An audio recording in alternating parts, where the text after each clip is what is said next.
eu queria primeiro agradecer o convite da organização do Congresso para apresentar essa aula de um tema que eu gosto muito, né? Que é neurosífilis. Então, esses aqui são os meus conflitos de interesse. Eu queria começar citando, né, que a gente sabe que a sífilis, ela tem diferentes formas clínicas e ela se tornou agravo de notificação compulsória na forma congênita. E desde 1986, a gente tinha dados mais concretos a respeito da sífilis congênita apenas até recentemente, né? A sífilis na gestante se tornou um agravo de notificação em 2005 e a sífilis adquirida só se tornou um agravo de notificação em 2010, então a gente só passou a ter dados mais concretos a partir dessa data. E aí esse daqui é uma imagem do último boletim epidemiológico da sífilis do Ministério da Saúde, acho que todo mundo teve acesso, que mostra esse dado impressionante de um aumento bastante consistente da sífilis adquirida e também um aumento da sífilis em gestante e de casos de sífilis congênita. Lembrando que aqui os anos de 2019 e 2020 precisam ser observados com cuidado, já que eles sofreram a influência da pandemia, tanto para notificação quanto para testagem de casos ao longo desses últimos anos, né? Mesmo o ano de 2019 teve um atraso de notificação durante o ano de 2020 por conta da relocação de recursos e da dificuldade para a gente conseguir dar conta do recado aí das outras doenças que não eram Covid-19. E aí chama a nossa atenção que a faixa etária para quem a gente tem mais feito diagnóstico de sífilis adquirida é a faixa etária de pessoas jovens, principalmente essa faixa aqui de 20 a 29 anos, que está em amarelo. A gente já sabe, né, que a sífilis pode ser classificada nas formas precoce ou tardia e que a gente tem as apresentações primária, secundária e terciária nas formas sintomáticas e as formas latentes, tanto precoce quanto tardia ou com tempo de evolução indeterminado, quando a gente tem a sífilis de apresentação assintomática, né? Agora, uma coisa que é mais confusa, acho que para as pessoas em geral, mesmo os infectologistas, né, é que a sífilis ela tem apresentações neurológicas em qualquer momento da infecção. O que se acredita é que a partir da infecção inicial acontece invasão do sistema nervoso central em boa parte dos pacientes. Pelo menos cerca de 1/3 dos pacientes acabam tendo esse processo. E aí, a boa parte dos pacientes vão ter um clareamento espontâneo dessa infecção, sem progredir para quadros de meningite ou outros quadros neurológicos, né? Quando a invasão do sistema nervoso central acontece, a gente também pode ter uma situação de neurosífilis assintomática, e aí, a partir da neurosífilis assintomática, a porcentagem que evolui espontaneamente para clareamento não é sabida, a gente não conhece exatamente, né? Só lembrar que boa parte do nosso desconhecimento da sífilis é por causa da nossa incapacidade de cultivar o micro-organismo em culturas, né? E aí, dos pacientes que evoluem para meningite persistente, a gente tem pessoas que evoluem para neurosífilis sintomática precoce, nos primeiros meses a anos, né, da infecção, que tipicamente vão ter as apresentações de meningite sintomática ou forma meningovascular, ou a pessoa pode evoluir para neurosífilis sintomática tardia, que acontece anos a décadas depois da infecção, e que tem as duas apresentações mais típicas, paresia geral e tabes dorsais. E a gente tem algumas controvérsias, né, dentro dessa evolução possível aqui da neurosífilis. Eu trago 2 pontos de maior importância aqui para a gente tentar investigar o que saiu de mais recente. Então, a primeira questão seria, será que é necessário mesmo a gente investigar a neurosífilis em pacientes sem sintomas neurológicos que vivem com HIV? E quando que isso seria indicado? A gente tem conceitos aí, né, que foram publicados recentemente. Então, o grupo da Cristina Marra, em 2004, publicou um artigo mostrando que para pacientes que vivem com HIV com linfócito CD4 menor que 350 e para aqueles com o título de RPR sérico, né, maior que 1/32, que seria o equivalente aí, maior ou igual a 1/32, que seria o equivalente a um VDRL maior ou igual a 1/16, né, a gente teria chances muito maiores de ter realmente neurosífilis assintomática, né? Então, esses pacientes com essas características, quando funcionados, teriam chances maiores de terem critério diagnóstico de neurosífilis pelo líquor, né? E por muito tempo a gente seguiu, de fato, essa recomendação, né? A gente funcionava os pacientes que tinham uma dessas características, né? Ou CD4 abaixo de 350 ou VDRL acima de 1/16. Mais recentemente, tanto o CDC americano quanto o PCDT do Ministério da Saúde recomendaram a gente evitar, não fazer punção licórica, simplesmente baseado nesses critérios, né, e indicavam a punção licórica somente quando havia falha terapêutica, por exemplo, quando a gente não tinha queda do título de VDRL após o tratamento antimicrobiano. Então, acho que essa é a primeira controvérsia que eu queria discutir com vocês. E a segunda é em relação ao tratamento, né? Porque a gente sabe que a penicilina cristalina ela tem uma série de inconveniências na administração de 4 em 4 horas, duração do tratamento de 10 a 14 dias, demandando internação hospitalar, o que é realmente uma coisa inconveniente para grande parte dos serviços e grande parte dos pacientes. Então, a gente vem se perguntando aí há muitos anos, será que a gente tem alternativas à penicilina cristalina? Então, o primeiro estudo que foi publicado pelo nosso grupo, aqui a Bárbara, que é a primeira autora, é minha aluna de doutorado, então quero agradecer a ela pela colaboração aqui já de antemão, né? Nesse estudo a gente investigou desfechos clínicos de pessoas com co-infecção HIV sífilis e que não apresentavam sintomas neurológicos. Isso foi uma coorte retrospectiva, incluindo os pacientes do serviço de extensão em atendimento a pacientes com HIV/AIDS do Hospital das Clínicas aqui de São Paulo. Então, a gente identificou, dentre todos os pacientes em acompanhamento no CEAP, aqueles que tinham sífilis incidente. A gente definiu sífilis incidente como a viragem do teste treponêmico ou um aumento maior ou igual a 2 diluições em exames de VDRL consecutivos. Então, esse foi o nosso critério de sífilis incidente. Dentre esses, a gente selecionou os pacientes que não tinham qualquer sintoma neurológico, e aí a gente identificou aqueles que teriam o critério de acordo com o grupo da Cristina Amarra e colaboradores para punção licórica, ou seja, CD4 menor ou igual a 350 e ou VDRL maior ou igual a 1/16. Esses pacientes eles tiveram um acompanhamento mínimo de 3 anos, mas uma mediana de acompanhamento de 6 anos. Então, a gente restringiu lá no CEAP os pacientes que ainda estavam em acompanhamento e que tinham essa sífilis incidente pelo menos 3 anos atrás, né?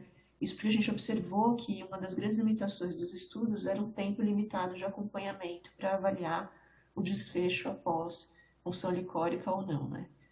E aí a gente comparou, né, pacientes que foram submetidos à punção licórica imediata com aqueles que não foram submetidos em relação ao surgimento de sintomas neurológicos e diagnóstico posterior de neurosífilis, tá? Só para ficar mais claro, né? Então, a gente tinha lá, em julho de 2018, 3.432 pacientes em acompanhamento. Desses, a gente identificou, a gente fez esse estudo em 2021, né? Para que eles tivessem pelo menos 3 anos de segmento clínico depois desse momento aqui da seleção. Aí, a gente identificou todo mundo que tinha sífilis incidente, né? Ou viragem de treponêmico ou aumento de 2 títulos no VD. E aí a gente identificou desses quem tinha critério Marra, CD4 menor que 350, ou VDRL maior ou igual a 1/16.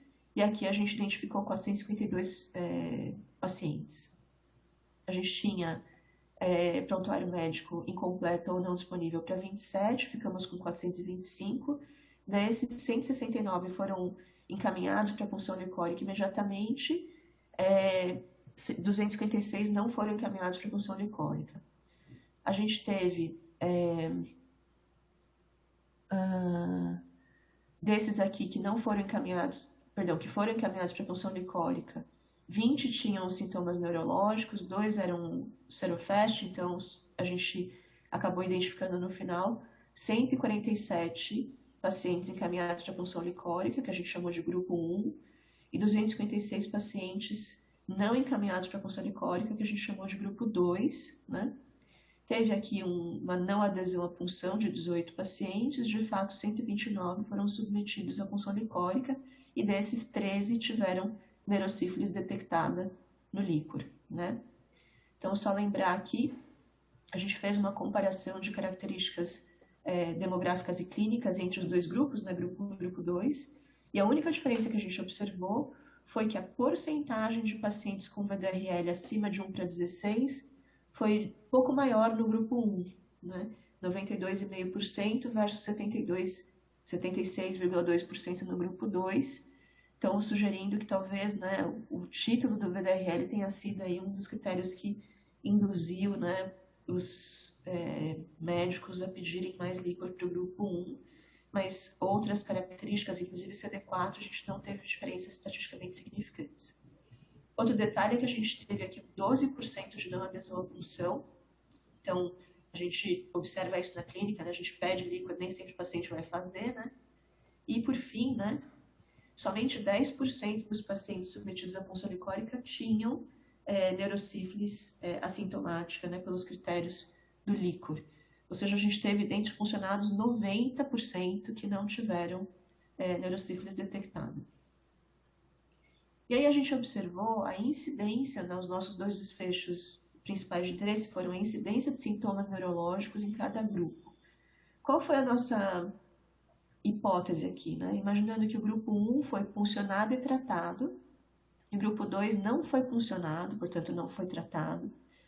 Caso existisse uma relevância realmente robusta, né, de se fazer uma investigação invasiva e tratamento desses casos de neurosífilis assintomático, o que a gente esperaria observar é uma incidência maior no grupo 2 de sintomas neurológicos ao longo do tempo, e não foi o que a gente observou, né? Vocês veem aqui uma curva de Kaplan-Meier de incidência, mostrando que elas caminham bem juntas, né? Então, a incidência de sintomas neurológicos no grupo 1 foi 36,5 para cada 1.000 pessoas ano, a taxa, né?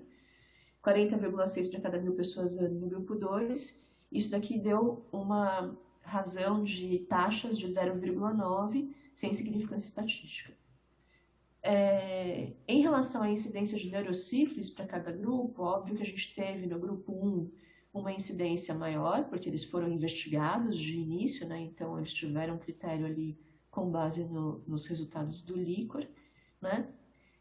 Mas essa diferença não chegou a dar significância estatística, ficou bem borderline, né? Um P de 0,05, com intervalo de confiança de 0,93 até 5,68, para razão de taxas, que foi 2,26, né? Então, a gente assume que se tivesse tido um tamanho amostral maior, ia mostrar a significância estatística, né? Mas é meio óbvio, se investiga mais, acha mais. Só que a relevância clínica, né, desse achado e a importância desse tratamento a mais que foi implementado no grupo 1 é que a gente está questionando justamente porque o grupo 2, ao longo do tempo, não teve uma incidência maior de sintomas neurológicos, né? Então, nossa conclusão aqui foi de que essa abordagem menos invasiva, que é recomendada pelos guidelines atuais, parece ser apropriada de acordo com a nossa observação. O próximo dado novo aqui que eu queria discutir com vocês foi um estudo publicado no Lancet, agora em 2021, por um grupo francês, comparando ceftriaxone com penicilina no tratamento de neurosífilis em 8 hospitais da França, um estudo também retrospectivo, e nesse caso multicêntrico, né? Então, eles identificaram casos de neurosífilis sintomática. Eles excluíram aqui neurosífilis assintomática, né? Esses casos foram identificados de 97 até 2017, então 20 anos de observação. E aí eles identificaram 166 que foram tratados com penicilina, 42 que foram tratados com ceftriaxone. O desfecho principal desse estudo era a resposta clínica parcial ou completa, 1 mês após o tratamento. E aí, como desfechos secundários, eles tiveram resposta completa após 1 mês e resposta sorológica após 6 meses, além de tempo de internação para realmente observar o outro benefício que seria, né, reduzir a hospitalização desses pacientes. E aí, como a gente sabe, né, que como clínicos a gente vai ter critérios distintos para prescrever pena ou ceftriaxone, né, eles fizeram uma análise utilizando a técnica de propensity score para fazer um ajuste estatístico para esse potencial viés de indicação, né? Ou seja, características que poderiam influenciar tanto a resposta terapêutica quanto a nossa indicação de qual tratamento utilizar, tipo, qual centro em que o paciente foi hospitalizado, a idade dele, status HIV, sífilis prévia e o tipo de apresentação clínica da neurosífilis foram incluídos nesse ajuste de propensity score para tentar equilibrar os grupos. E aí, quais foram os resultados apresentados, né? Na análise por intenção de tratamento, que é o primeiro tratamento para o qual o paciente recebeu prescrição, né? O que eles mostraram é que o desfecho primário, que é a resposta geral, seja parcial ou completa, né? Já ajustada para esses fatores pelo propensity score, deu um odds ratio de 1,22 para o ceftriaxone e para o desfecho resposta completa, com um P estatisticamente significante, intervalo de 1,12 até 1,33. Lido em português, isso significa que pessoas tratadas com ceftriaxone tiveram 22% maior chance de ter o desfecho primário, né, que é a resposta geral, aí, parcial ou completa, em relação ao grupo da penicilina, né? E em relação à duração hospitalar, né? A duração mediana foi de 8,9 dias para o grupo ceftriaxone e 13,8 dias para o grupo penicilina, uma diferença também estatisticamente significante, né? Eles fizeram análise aqui per protocolo, ou seja, de acordo com o tratamento que a pessoa efetivamente recebeu e para os pacientes que fizeram a avaliação glicólica pós-tratamento, né, a tendência dos resultados é a mesma.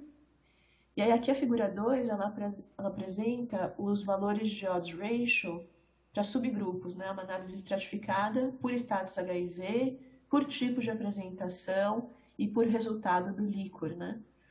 Aqui, essa é uma análise que, na verdade, não está incluindo o ajuste por propensity score, mas o que a gente observa é que em qualquer desses subgrupos, a tendência de melhor resposta do ceftriaxone se mantém, né? Às vezes com significância estatística, né? Sem incluir o valor nulo aqui da referência do 1, do odds ratio, e às vezes sem atingir significância estatística. Então, esse estudo, ele conclui que o ceftriaxone teve um efeito semelhante à penicilina para o tratamento de neurosífilis, potencialmente também reduzindo o tempo de permanência hospitalar. Eles não chegam a falar, né, na linha de conclusão que... Vivian, 2 minutos, por favor. Pois não, a gente está acabando já. Eles não chegam a falar na linha de conclusão que ela foi superior, né, embora, na verdade, o resultado sugira isso, né? E eles tampouco utilizaram uma análise clássica de não inferioridade, né? Mas eu acho que esse é um estudo que a gente está esperando há muitos anos, né? Para deixar a gente mais seguro em relação ao tratamento com ceftriaxone como substituto, né, do tratamento com penicilina benzatina. Desculpa, com penicilina cristalina, né?